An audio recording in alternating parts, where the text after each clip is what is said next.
Hello बच्चों, आज देखिए एक नया क्वेश्चन हम लोग फिर करेंगे जो है नीट या आईआईटी मेन पर बेस्ड। ये बहुत ही अच्छा क्वेश्चन है। देखिए दिया है a pendulum Bob of mass 80 milligram. ये देखिए 80 मिलीग्राम जो है ये पेंडुलम है, पेंडुलम बॉब है जिसका मास 80 मिलीग्राम है and carrying a charge of 2 into 10⁻⁸ coulomb. और इस पर जो चार्ज है 2 इंटू 10⁻⁸ कूलाम है is at rest in horizontal uniform electric field of 20,000 volt पर मीटर। है कि नहीं? कह रहा है जो बाब है ये बाब एक हॉरिजॉन्टल यूनिफॉर्म इलेक्ट्रिक फील्ड में रेस्ट पोजीशन में बना हुआ है कि नहीं? इस तरह बन रहा है ना।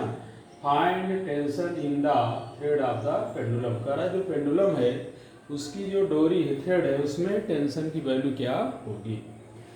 तो देखिए बिल्कुल सिंपल क्वेश्चन है। अब आप यहाँ पर देख सकते हैं कि देखिए मान लो ये बॉब है, बॉब को अगर हम इलेक्ट्रिक फील्ड में ना रखते, यूनिफॉर्म इलेक्ट्रिक फील्ड में ना रखते, तो श्योर है ये बॉब जो है वर्टिकली डाउनवर्ड, यानी इसका वेट mg ही इस पर काम करता है और ये वर्टिकली जस्ट डाउनवर्ड पोजीशन में रहता है। लेकिन इलेक्ट्रिक फील्ड E जो है इस बॉब को चार्ज Q के कारण इसको खींच रहा है। देखिए अपनी जो है डायरेक्शन में खींच रहा है, क्योंकि ऑलरेडी बताया गया है कि इस पर जो चार्ज है 2 इंटू 10⁻⁸ कूलाम। और आपको पता है कि अगर कोई भी बॉडी है, अगर उस पर चार्ज Q है और उसको E यूनिफॉर्म इलेक्ट्रिक फील्ड में रखा जाए तो उस पर एक फोर्स काम करने लगता है जिसकी वैल्यू जो है QE की क्या होता है, बराबर होता है। और ये भी आपके दिमाग में होना चाहिए कि ये फोर्स जो है just in the direction of P होता है कि नहीं? Just in the direction of P। तो यह बराबर Q इंटू क्या हो जाएगा, E। तो यहाँ पर देखिए जो इस पर फोर्स लग रहा है वो सीधे जो है दिया गया है कि अगर यूनिफॉर्म इलेक्ट्रिक फील्ड है, चार्ज इस पर देखिए Q है, इस पर जो फोर्स लगेगा वो क्या लगेगा, QE लगेगा। या इसको हम लोग ऐसे दिखा सकते हैं, इस पर जो फोर्स की वैल्यू है देखिए QE लग रहा है। अब बाद में हम लोग Q की वैल्यू पुट कर लेंगे, QE लग रहा है। अब ये देखिए फोर्स QE इसको इधर खींच रहा है, टेंशन T इसको जो है ऊपर हिंज जो लटका हुआ है जहाँ हुक पर उधर खींच रहा है, वेट mg इसको जो है नीचे की तरफ खींच रहा है। तो तीन फोर्स आप देख सकते हैं यहाँ पर लग रहा है। तो हम लोग ये देखते हैं कि अगर ये मान लो बैलेंस पोजीशन में है, ये इक्विलिब्रियम पोजीशन में अगर है, तो ऐसी अवस्था में कौन सा फोर्स किसको बैलेंस करेगा।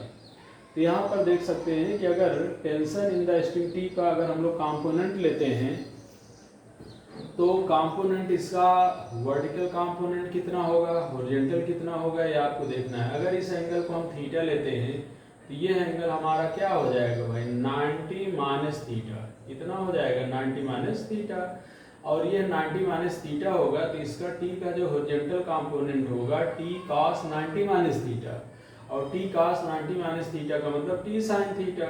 ऐसे इसका जो वर्टिकल कंपोनेंट होगा वो क्या हो जाएगा, T cos थीटा हो जाएगा। कहने का मतलब ये है कि इन बैलेंस पोजीशन, आप ये देख सकते हैं इन बैलेंस पोजीशन, अगर पोजीशन हम बैलेंस करते हैं तो यहाँ पर आप देख रहे हैं T cos थीटा हमारा mg के क्या होगा, बराबर होगा। जबकि हमारा बेटा जो है T sin थीटा हमारा QE के बराबर होगा। किसके बराबर होगा, QE के बराबर होगा। तो अब हम लोगों को T निकालना है। स्क्वायरिंग एंड एडिंग, ये देखिए स्क्वायरिंग, दोनों इक्वेशन जो बन रहा है स्क्वायरिंग एंड एडिंग, हम स्क्वायर करेंगे और दोनों को जो है क्या करेंगे, ऐड करेंगे। तो लेफ्ट में आ जाएगा T square cos square theta plus T square sine square theta, this is equal to mg square plus QE का होल स्क्वायर। इसको सॉल्व आप करेंगे तो आ जाएगा T बराबर अंडर रूट mg का होल स्क्वायर प्लस QE का क्या हो जाएगा, होल स्क्वायर। ये देखिए टेंशन इन द स्टिंग। तो देखिए ये फार्मूले की तरह भी काम कर रहा है, T√mg² + Q² की क्या होगा बराबर। अब अगर आप चाहो तो इसकी वैल्यू जो भी दिया है इसको उठाकर आप क्या करिए पुट कर दीजिए, तो पुट करके सॉल्व कर दीजिए तो सीधे आपको आंसर मिलेगा। क्योंकि मास देखिए, मास 80 मिलीग्राम दिया है, 80 मिलीग्राम, तो 80 मिलीग्राम तो आप जो है किलोग्राम में आपको बदलना पड़ेगा, है कि नहीं। कैसे करेंगे, 80 इंटू देखिए आ गया 80 इंटू 10 पावर -1 मिलीग्राम, फिर ग्राम। इसको जो है पहले हम ग्राम में बदल लेते हैं, और इसके बाद क्या है कि इसी ग्राम को किलोग्राम में बदल लो, ग्राम को किस में बदल लो किलोग्राम में, यानी 10 पावर -3 से फिर मल्टीप्लाई, और g की वैल्यू देखिए क्या है 10 है, और इसकी वैल्यू हम उठाकर 10 पुट कर रहे हैं। This whole square plus q, यानी जो इसमें चार्ज है उसकी वैल्यू दिया है 2 इंटू 10 पावर -8 इंटू ई, और ई की वैल्यू क्या है 20,000। 20,000 का मतलब 2 इंटू 10 पावर 4 का होल स्क्वायर। इसको आप सॉल्व कर लीजिए, बिल्कुल सिंपली आप जो है इसको सॉल्व कर सकते हैं। और इसको सॉल्व करेंगे तो देखिए सॉल्व करने पर इसका जो आंसर दिया गया है इसमें हम आपको बता दे रहे हैं बिल्कुल। अब इसमें कुछ है नहीं, सिर्फ कैलकुलेशन ही है, तो सॉल्व करेंगे तो इसमें इसका आंसर दिया गया है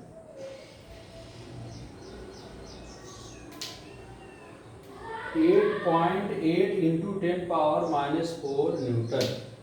8.8 इंटू 10 पावर -4 न्यूटन। ये टी की value tension in the string आ जाएगा। करना कुछ नहीं है, देखिए सीधे यहाँ पर इसको आप चाहें तो हटा सकते हैं। इसको अगर हटाते हैं तो 80 इंटू 10 पावर -3 बना, यानी इस जीरो को भी अगर हमने हटाया तो ये देखिए 10 पावर कितना हो गया 10 पावर -2 बना।